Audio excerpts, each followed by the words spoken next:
महर्षि व्यास ने कही, आपने लिखी, संजय ने सुनाई, और संचालक मैं। हेलो एवरीवन, कैसे हैं आप लोग। मेरा नाम है रोहित और मैं हूँ धीरज। और लास्ट एपिसोड जो था एपिसोड नंबर 17, उसमें हमने देखा था जो महारानी गांधारी, दुर्योधन और कौरवों की मम्मी, उन्होंने श्री कृष्ण जी को उनका वंश खत्म करने के लिए श्राप दे दिया था कि तुम्हारा भी ये तो वंश खत्म हो जाएगा और अकाल मृत्यु वाला ऐसा कुछ था। यस, तो ये तो था हमारा जो जिसको श्री कृष्ण ने हंसते हंसते स्वीकार भी लिया, क्योंकि उनको पहले से पता था कि ऐसा कुछ होगा। उनको वो तो सब जानते हैं। तो अब हम आ चुके हैं अपने फाइनल एपिसोड पे, एपिसोड नंबर 18 ये और सीरीज कुरुक्षेत्र। इसके बाद सीरीज कुरुक्षेत्र खत्म हो जाएगी। यस, ये लास्ट एपिसोड है और ये एपिसोड है श्री कृष्ण का। श्री कृष्ण जी का है। अब ये इसमें श्री कृष्ण जी के ज्यादातर हमें उपदेश सुनने को मिलेंगे, उनकी क्या कहते हैं उनको, डीप बातें। अरे ज्यादा नहीं करना, अब शुरू करें। चलो शुरू करते हाँ, हैं। शुरू तो करते हैं। रेडी, 1 2 3। 3। युद्ध के 1 महीने पश्चात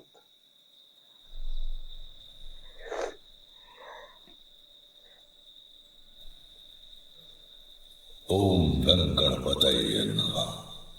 ओम गण गणपतये नमः। हस्तिनापुर के आकाश पर जागता ये कोई साधारण सूर्योदय नहीं है।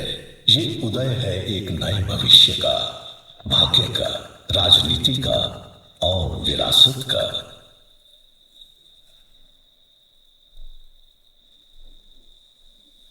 वो देख।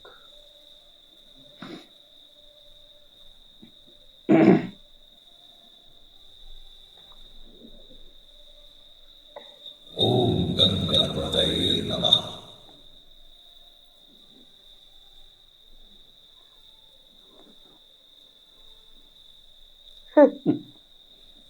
सेब खा रहा है। वो देख, ओ गणेश जी आ गए। हाथ जोड़ दे। ओम गण गणपतये नमः। नाइस। क्या यात्रा थी महर्षि। चलिए, आपकी कथा का कुरुक्षेत्र तो समाप्त हो गया, किंतु यहाँ जो युद्ध आरंभ है उसका क्या है? हे भगवान गणेश, कृपया आपके भक्त संजय का प्रणाम स्वीकार करें। कुछ भोग नहीं लगाओगे अपने भगवान को? किंतु वो मोदकों का भोग जो अब भी आपके मुखारविंद पर है। कहाँ? ओह, अच्छा अच्छा अच्छा, ये तो पाचक है। पचाने के लिए भी तो कुछ चाहिए ना। होगा गणपति, 56 भोग होगा। मेवा मिश्रित खीर, घी के लड्डू, पूरी पकवान सब होगा। आज हस्तिनापुर के नए सम्राट का राज्याभिषेक है। पहला भोग तो आपका ही होगा। सम्मिलित तो होंगे ना आप समारोह में?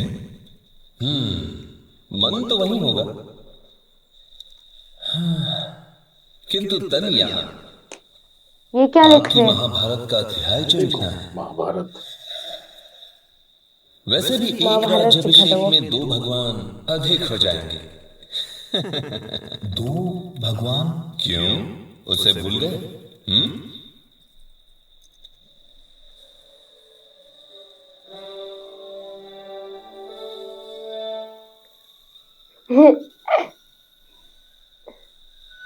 कमल नयन, कमल मुख, कमल हाथ, संपूर्ण कमल स्वरूप। हम तो मात्र 56 भोग की आस में हैं, किंतु वो तो साक्षात माखन भोग लगा रहे हैं। लो आ गए श्री कृष्ण।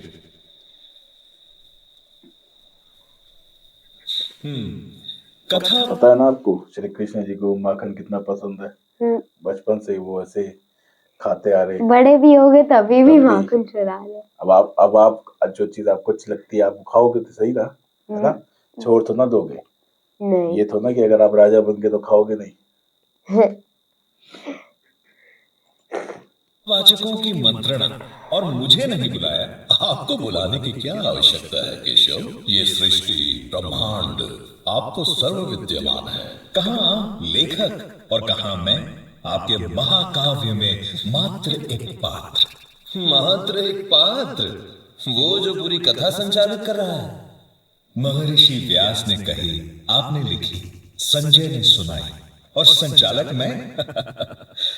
चलो भूमिका जो भी हो, इस कथा का पूर्ण होना प्रमुख है, कोई तो राजा क्योंकि बन रहा है इसका वर्तमान मतलब। हो या भविष्य, ये कहानी हर युग के लिए उदाहरण होगी।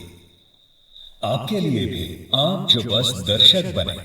आपने हमारे युग की भव्यता को विस्मय से देखा। हमारे संबंधों की जटिलता और कर्तव्य के भार ने आपको चकित किया। निसंदेह जब हमने न्याय में भारी भूलें की, तो आपने स्तब्ध होकर श्वास रोक लिया। हमारी अखंड भूमि, चमकते महालय, दिव्यास्त्र और जटिल उद्देश्य आपको आज के वास्तविक संसार से कितने भिन्न प्रतीत हुए। परंतु क्या हमारे युग सच में अलग हैं? नहीं।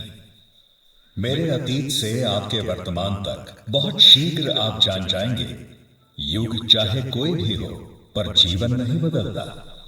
मन के संदेह, जीवन की अनिश्चितता और अस्तित्व के प्रश्न नहीं बदलते। मैं जीवन के मूल्य भूल गया हूं आज। कृष्ण जी वही कह रहे हैं ना, जो लाइफ के जो चैलेंजेस हैं हम्म लाइफ में, चाहे वो उस युग में थे या इस युग में थे, हम्म अनसर्टेन होता है। जैसे कभी कोई चल रहा है, अचानक से मर भी जाता है ना। तो ऐसे ही होता है, लाइफ इज अनसर्टेन कहते हैं ना। हम्म वही बता रहे, कह रहे अगर दो युग कोई भी हो, लाइफ का कुछ पता नहीं है। ठीक है। लाइफ के जो चैलेंजेस हैं वो फिर भी आपके चलते रहेंगे। कभी आप डाउट में रहोगे, कभी कॉन्फिडेंट रहोगे, कभी कुछ रहेगा, कभी कोई फीलिंग रहेगी। समझ आई? यही वो बता रहे हैं। फूलों पर पसरी वो रोज, युधिष्ठिर पवन का सेल्फ स्पर्श, डाउट में है। शिशु की किलकारी, मुझे कुछ नहीं दिखता। दिखता है तो बस लहू का रक्तिम लाल रंग। ये राज्याभिषेक रुकवा दो।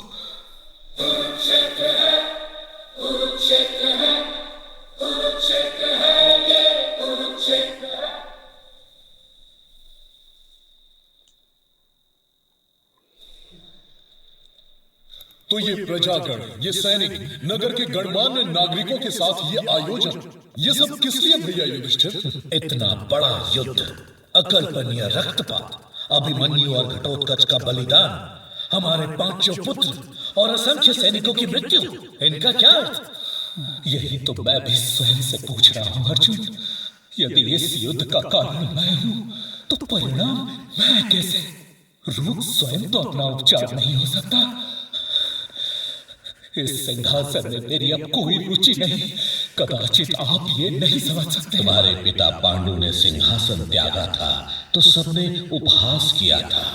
तुम्हारे साथ भी यही होगा। ये सिंहासन है ही ऐसी वस्तु।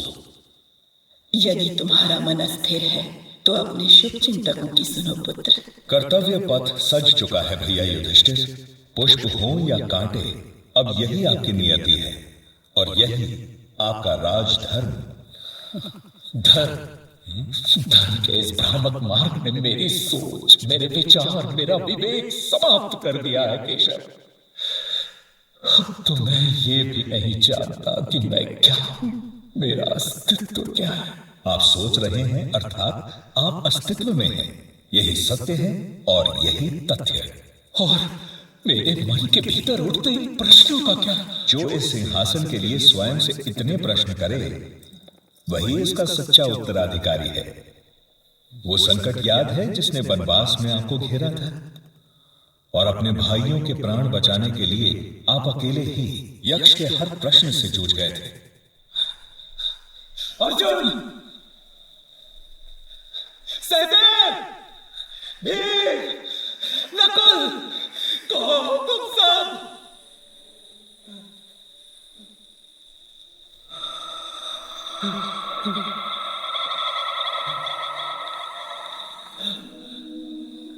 नकुल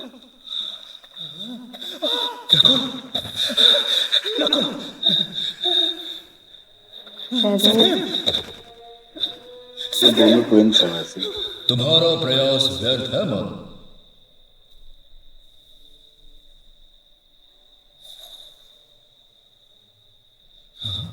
वो सोए नहीं, मेरी माया से मृत है। किंतु इनका अपराध। अवज्ञा, मेरी आज्ञा की अवमानना। ये सरोवर मेरा, सरोवर का सारा जल भी मेरा। मैंने कहा पहले प्रश्नों का उत्तर दो, फिर जल ग्रहण करो, किंतु इन्होंने पहले जल ग्रहण किया, तो मैंने इन्हें ग्रहण कर लिया। क्षमा देव, क्षमा। अपने भाइयों की उद्दंडता के लिए मैं क्षमा मांगता हूं। मैं दूंगा आपके प्रश्नों के उत्तर। अर्जुन भी है। मेरे भाइयों का जीवन लौटा। सारे मर गए थे।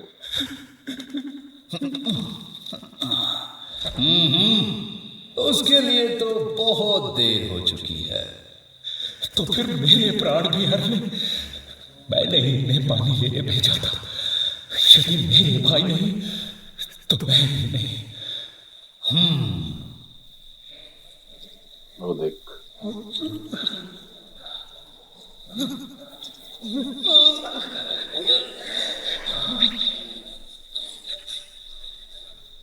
राक्षस था।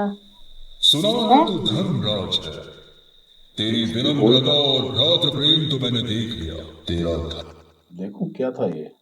क्या? सॉरी। रुक जा।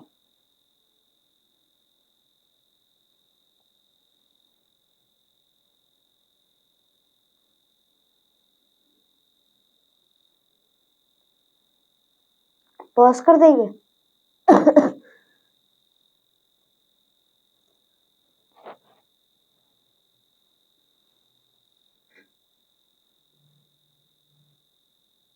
ओके, यक्ष।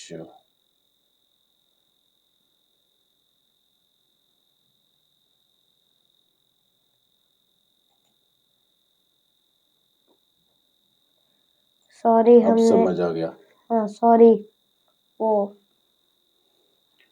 यक्ष पता कौन होता है? यक्ष होते हैं Yamraj, the God of death. Death. जब कोई मरता है तो उसको यमराज जी ही लेके आते हैं या उनके पास ही लेके जाया जाता है। He is the God of death.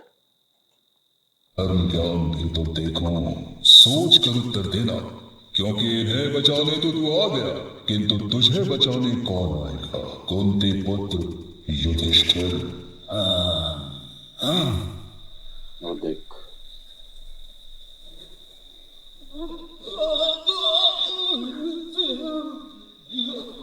वो क्या है जिसकी संख्या पृथ्वी पर फैली अनंत घास से भी अधिक है? हमारे असंख्य विचार। और वो क्या है जो पवन से भी तीव्र है? मन की गति की कोई सीमा नहीं। मन क्या खोजता है? सुख। सुख क्या है?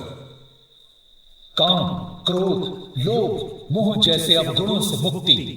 तो दुख क्या है? अज्ञानता। और अज्ञानता क्या है? अपने कर्म से अपरिचय। अति उत्तम। तो फिर ज्ञानी कौन है? वो जो अपने धर्म और कर्म में संतुलन स्थापित करता है।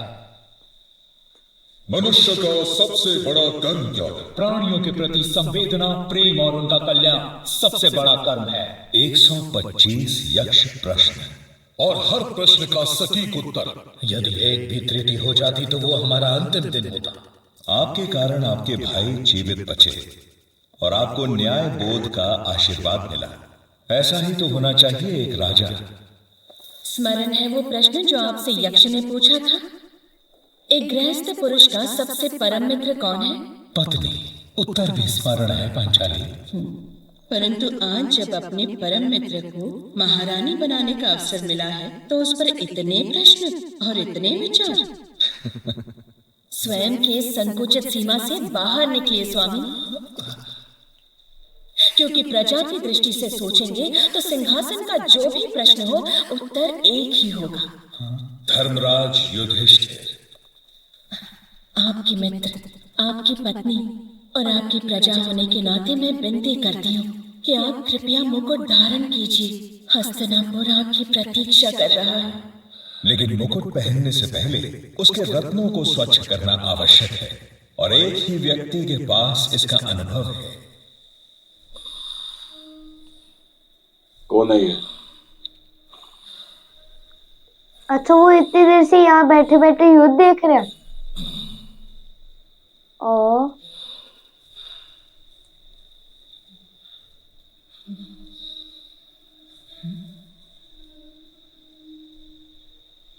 पिछली बार मेरी मृत्यु का मार्ग पूछने इन्हें मेरे पास लाए थे श्री कृष्ण। आज क्या जानने आए हो? राजधर्म पितामह। राजधर्म? वो भी उससे जो स्वयं कभी राजा नहीं बना। किंतु राजा बनाए और राज्य भी, सिंहासन के इतने समीप होकर भी आप कभी उसके मोह में नहीं पड़े। हस्तिनापुर के शासक के लिए आपसे बढ़कर मार्गदर्शक नहीं हो सकता। केवल युद्ध के लिए नहीं, बल्कि शांति के लिए। केवल आज के लिए नहीं, बल्कि आने वाले कल के लिए। केवल युधिष्ठिर के लिए नहीं, बल्कि उन असंख्यों के लिए जो आप ही के प्रजाजन हैं। अपने जीवन अनुभव से मेरा ज्ञान वर्धन करें पितामह। इनका नाम क्या था? भीष्म पितामह। अच्छा। साम दाम दंड भेद। भीष्म ने युधिष्ठिर को राजनीति के 4 स्तंभ बताए, और ये भी कि यद्यपि बल से विजय हो सकती है, किंतु शांति के लिए कूटनीति ही सदैव सर्वोपरि है। इसीलिए कुरुक्षेत्र का युद्ध क्षत्रियता का उत्सव नहीं, बल्कि राजनीति की निपट हार है। यही शासन का भी सत्य है और यही जीवन का भी। क्रोध, द्वेष और हिंसा क्षणिक विजय दिला सकते हैं, किंतु दीर्घकालीन शांति नहीं। उसके लिए आत्म मंथन, संवाद और समाधान का मार्ग ही उत्तम है। राजनीति केवल शासन में नहीं, जीवन के हर पक्ष में है, और राज्य और व्यक्तिगत जीवन में संतुलन ही एक राजा की सबसे बड़ी परीक्षा है। मैं आपसे केवल एक ही प्रश्न पूछना चाहती हूँ पितामह। सबके सामने आपके राजनैतिक ज्ञान और पुत्र वधू का अपमान हुआ पितामह, और आप बस देखते रहे। क्यों पितामह? क्यों नहीं रोका? क्यों नहीं रोका आपने उस दिन कौरवों को? मोह था पुत्री, इसीलिए तो आज यहाँ बाणों की शैया पर हूं। उस समय मैं हस्तिनापुर और उसके शासन के लिए मेरी क्षत्रिय धर्म की मर्यादा से बंधा था। उसमें भी तो आप विफल ही रहे पितामह। आप हम 5 को मार सकते थे, किंतु एक को भी नहीं मारा। युद्ध से पहले कौरवों को नहीं रोका और युद्ध में हमें नहीं रोक पाए, तो पितामह ये कुरुक्षेत्र आपने लड़ा भी तो लड़ा किसके पक्ष में? शांति के पक्ष में, हस्तिनापुर के पक्ष में पुत्र, और कुरु वंश के उस उज्जवल भविष्य के पक्ष में जो मैं केवल तुम्हारे हाथों में देखता हूँ युधिष्ठिर। युद्ध उनके पक्ष में और विजय कामना हमारी, ये कैसा क्षत्रिय धर्म पितामह? हमने पूछा और आपने अपनी मृत्यु का मार्ग हमें बता दिया। क्या ये राजनैतिक आत्महत्या नहीं? ये कैसा साम दाम दंड भेद पितामह? क्षत्रिय का पूरा जीवन केवल राजनीति तो नहीं युधिष्ठिर, प्रेम और भाग्य भी तो उसकी नियति है। तो क्या शिखंडी के हाथों आपकी मृत्यु? नियति थी मेरी। शिखंडी के पिछले जन्म में उसके स्त्री रूप अंबा का विवाह प्रस्ताव मैंने अस्वीकारा था, और बलपूर्वक उसकी बहन अंबिका और अंबालिका का विवाह अपने भाई विचित्र वीर्य से करवाया। किंतु विचित्र वीर्य की असमय मृत्यु ने उत्तराधिकार का प्रश्न खड़ा कर दिया। एक ओर प्रतिज्ञा से बंधा मैं, और दूसरी ओर रिक्त पड़ा हस्तिनापुर का सिंहासन। तब मेरे मातृभाई व्यास के आशीर्वाद से अंबिका ने धृतराष्ट्र और अंबालिका ने पांडु को जन्म दिया, किंतु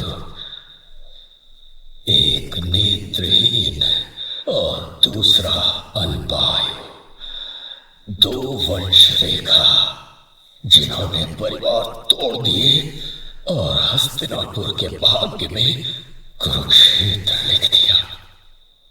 जिस युद्ध का आरंभ मुझसे हुआ था, उस युद्ध का अंत भी मुझसे ही होना था युधिष्ठिर, जो हमने किया। हमें पता है कि इन्हीं की वजह से जो दो अलग अलग ब्रदर्स हुए ना, जैसे कौरव और पांडव, एक राज्य में अलग अलग वो कंटेंडर्स आ गए समझो। जो इन्होंने किया अपने टाइम में, उसका ही रिजल्ट था जो कुरुक्षेत्र हुआ। अगर इन्होंने शुरू में जो अपनी गलतियां करी है वो ना करी होती तो शायद रिजल्ट कुछ और हो सकता था, फिर एटलीस्ट लड़ाइयाँ ना होती या कुछ होता। तो वही कह रहे, जो हुआ है वो हमने जो किया है पिछले जन्म में या पीछे अपने टाइम में, सब उसी का रिजल्ट है। आप गलत करोगे तो आपके साथ गलत ही होगा, समझे? ये उसी का फल है उसी का फल है। कि हम यहाँ आ पहुंचे। भाग्य के इस चक्र को स्वीकार करो युधिष्ठिर, विलंब मत करो वत्स, तुम तैयार हो। मतलब कह रहे इसको जो राजा बन रहे हो तो उसको एक्सेप्ट करो, यू आर रेडी। क्या करोगे इस निहत्थे कृष्ण का? यही पूछा था ना आपने जब मैंने आपकी नारायणी सेना छोड़कर आपको चुना था। युद्ध के पहले ही दिन मेरा निर्णय उचित सिद्ध हो गया, किंतु बस एक भूल हो गई केशव। क्या? 18 दिनों का ये अथक युद्ध, रणनीति, प्रतिशोध, अपनों की मृत्यु और बीच युद्ध, गागर में सागर जैसा आपका वो ब्रह्म ज्ञान, वो अमूल्य दुर्लभ ज्ञान तुम भूल गए। आप ही पुनः बता दीजिए, जैसे पितामह भैया युधिष्ठिर का मार्गदर्शन कर रहे हैं, जैसे कभी मेरे शब्दों ने तुम्हें प्रेरित किया, अब तुम उन्हें भूल चुके हो। जैसे ये राज्य कुछ दिन पहले तुम्हारा नहीं था, किंतु अब तुम्हारा है। जीवन में एक ही चीज अटल है, चाहे वो अच्छी हो या बुरी, परिवर्तन। वही कृष्ण जी कह रहे हैं ना, लाइफ में हमेशा एक चीज कांस्टेंट रहती है, चेंज। अगर अच्छा टाइम चल रहा है तो बुरा भी आता है, और बुरा टाइम चल रहा है तो अच्छा भी आता है। लाइफ कभी सेम नहीं चलती। ये सबसे इम्पोर्टेंट लेसन है। ओके। अगर आज तुम्हारे साथ प्रॉब्लम है तो कल नहीं होगी, आज अच्छा है तो जरूरी नहीं कि कल भी अच्छा हो। Got it? इसलिए be ready for everything. Okay. और जो भी आए उसको एक्सेप्ट करना होता है। ठीक है। अच्छा आ रहा है तो अच्छा है, बुरा आ रहा है तो बुरा है। ठीक है।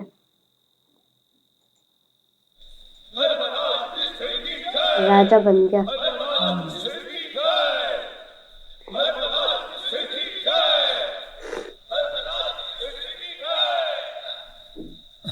तुम कौन हो पुत्र? अंगराज कर्ण का पुत्र वृषकेतु। तुम्हारे पिता जैसा धनुर्धर नहीं दिखा, क्या तुम भी बाण चलाते हो?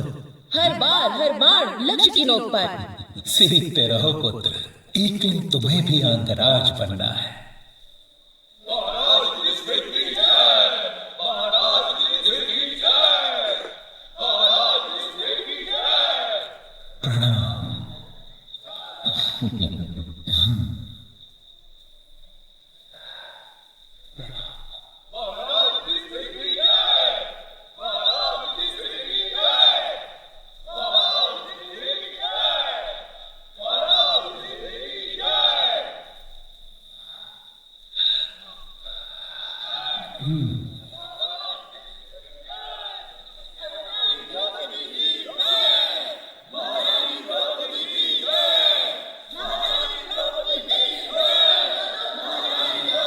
तो अपना पुराना याद आ रहा है ना।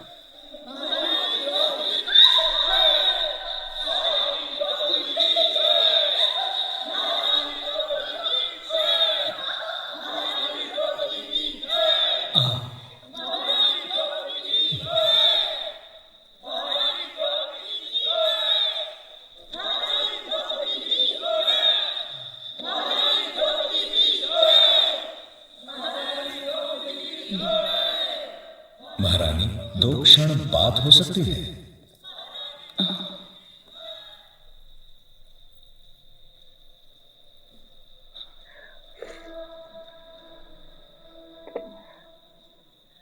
तुमने स्मरण किया केशव? उस दिन क्रोध में आपने इतना कह दिया, आज शांत मन से भी कुछ और शेष हो तो। उस दिन मैंने तुम्हारे पूरे वंश को श्राप दिया, किंतु तुम चुपचाप सुनते रहे। कदाचित अविश्वास या भय के कारण की। भय? आपके श्राप से? अपनी शक्तियों पर इतना भी अभिमान न करें महारानी। आपका क्रोध और आपके शब्द न मुझे प्रभावित करते हैं न भयभीत। यदुवंश में शासन के उत्तराधिकार के लिए होने वाली लड़ाई तो पहले ही निश्चित है। यह आपके श्राप का दुष्परिणाम नहीं, बस समय का एक चक्र है।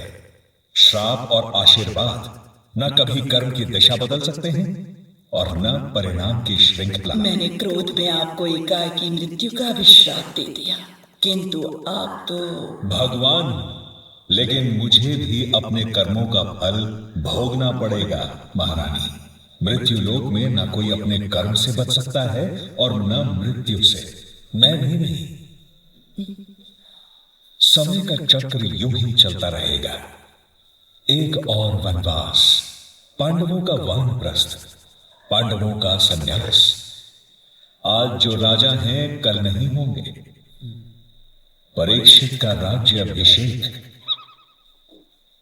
द्वारका में शांति, वृक्ष की ठंडी छाया में बांसुरी की तान पर मेरा शरीर त्याग, रक्त मग्न शरीर, जलमग्न धरती और फिर एक नया युग, कलयुग, अराजकता का युग, असत्य और अंधकार का युग।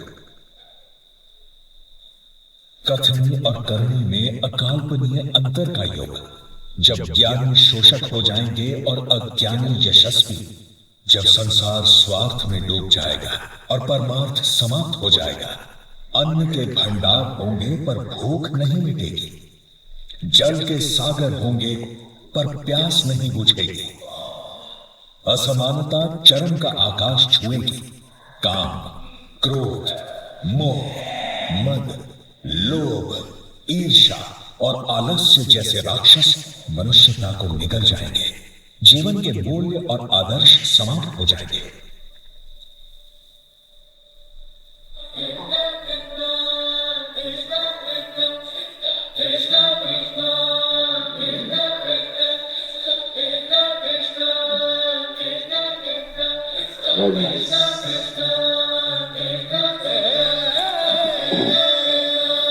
किंतु ये कथा रहेगी, मैं रहूंगा, मेरे वचन रहेंगे।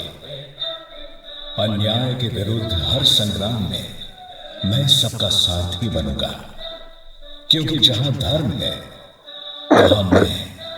सही बोल रहे कृष्ण और जी। जहां मैं है वहीं विजय।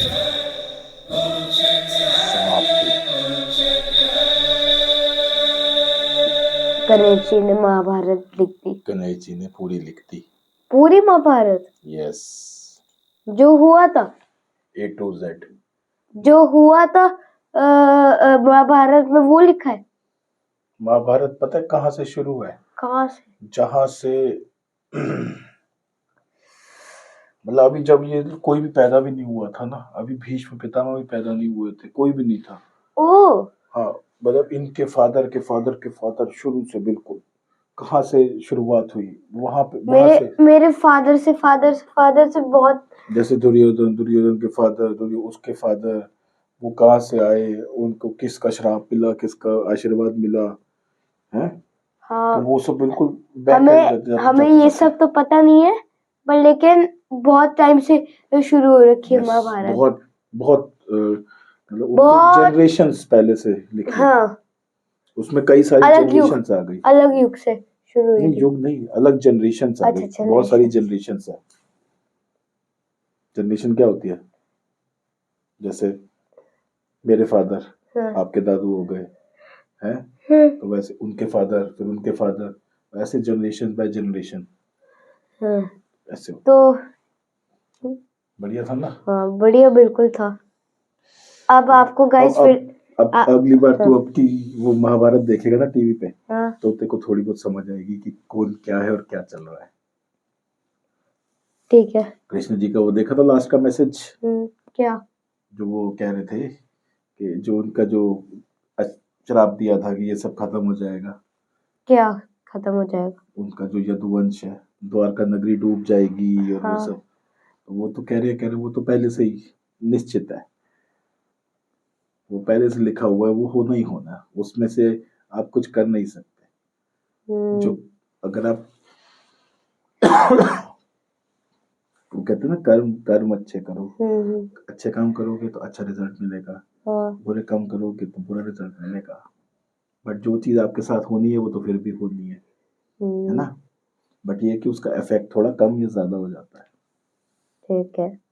फॉर एग्जाम्पल, आपको चोट लगी, पर आपने बहुत अच्छे काम किए, तो वो चोट छोटी सी लग जाएगी, बच जाओगे आप इजीली, ज्यादा बड़ी नहीं होगी। अगर मैं बहुत गंदे काम गंदे करूंगा काम तो करूंगा बहुत ज्यादा तो वो लगेगी। चोट ज्यादा भी हो सकती है। ये यहाँ पर जैसे मेरी कम लगी है इधर, तो इसका मतलब ऐसा, मतलब एग्जांपल सुनो। हाँ। फॉर एग्जांपल ये होता है, जैसे कई लोग होते हैं ना, किसी का एक्सीडेंट हो रहा होता है, बट वो बहुत अच्छे काम करता है, तो एक्सीडेंट, छोटा सा एक्सीडेंट होता है, स्क्रैच लगा उसको, बच गया। एक्सीडेंट तो बहुत बड़ा हुआ लेकिन वो हाँ, बच वो गया। कभी कभार बस कभी कभार स्क्रैच लग जाती है आई उससे, शीशे से, या और बच जाते हैं, या दरवाजे से सर लग और जाता है। बच जाते हैं, फिर भी बच हाँ, जाते तब भी बच जाते हैं। हैं। और कई होते हैं जिनका छोटा सा एक्सीडेंट होता है पर चोट बहुत बड़ी लगती है, हम्म, क्योंकि उनके काम गंदे होते हैं। उसकी तरह जो पहले हुआ था, क्या हुआ था? इतनी गंदी एक्सीडेंट, जैसे गाड़ी ऐसे ठुक गई थी उसके अंदर रेलिंग वैसे, यस, काइंड ऑफ। बट कुछ था अंदर। I don't know. चल छोड़ो उसको। चलो चलो बाकी- ठीक है, आपको फिर से तो चलिए रिवाइज फिर, कर देता हूँ ये कि था ये लास्ट एपिसोड था, तो ठीक है, हो गया। चलिए फिर, आ- आज के लिए इतना ही, और ये था हमारा last episode of the series Kurukshetra. तो होपफुली आपको पसंद आई हो, और बताइएगा। एक तो हम मुझे कमेंट में मिला था कि रामायण स्टार्ट करनी चाहिए, आप हाँ। लोग क्या कहते हैं, आपको क्या पसंद है या किस टाइप का और कंटेंट चाहिए, तो प्लीज हमें बताइएगा। और देखते रहिए रिएक्शंस अनफिल्टर्ड पे धीरज और रोहित को, है ना। और जो अभी देख रहा है, नहीं, जब कोई जो 1 से 18 तक, नहीं सॉरी, 1 से 17 तक जो देख रहा है, वो रिव्यू करिए कि कैसा है। यस, ओवरऑल एक बार प्लीज कमेंट कीजिएगा कि और मेरे आपको को सीरीज कैसी लगी। मैं बता रहा हूँ, मेरे को सबसे अच्छा एपिसोड ये वाला और थर्ड वाला लगा। थर्ड वाला, वेरी गुड। चलिए फिर, तब तक के लिए बाय बाय। बाय बाय, और मिलते हैं किसी नेक्स्ट रिएक्शन के साथ। सीजन के लिए बाय बाय, और आपके लिए भी बाय बाय। और नेक्स्ट एपिसोड में जरूर मिलेंगे। एपिसोड व्हाटएवर एपिसोड होगा, या फिर सीरीज होगी, सीरीज या मूवी क्लिप होगी, या मूवी होगी, कुछ भी हो सकता है, नेक्स्ट रिएक्शन के साथ। Bye bye. बाय।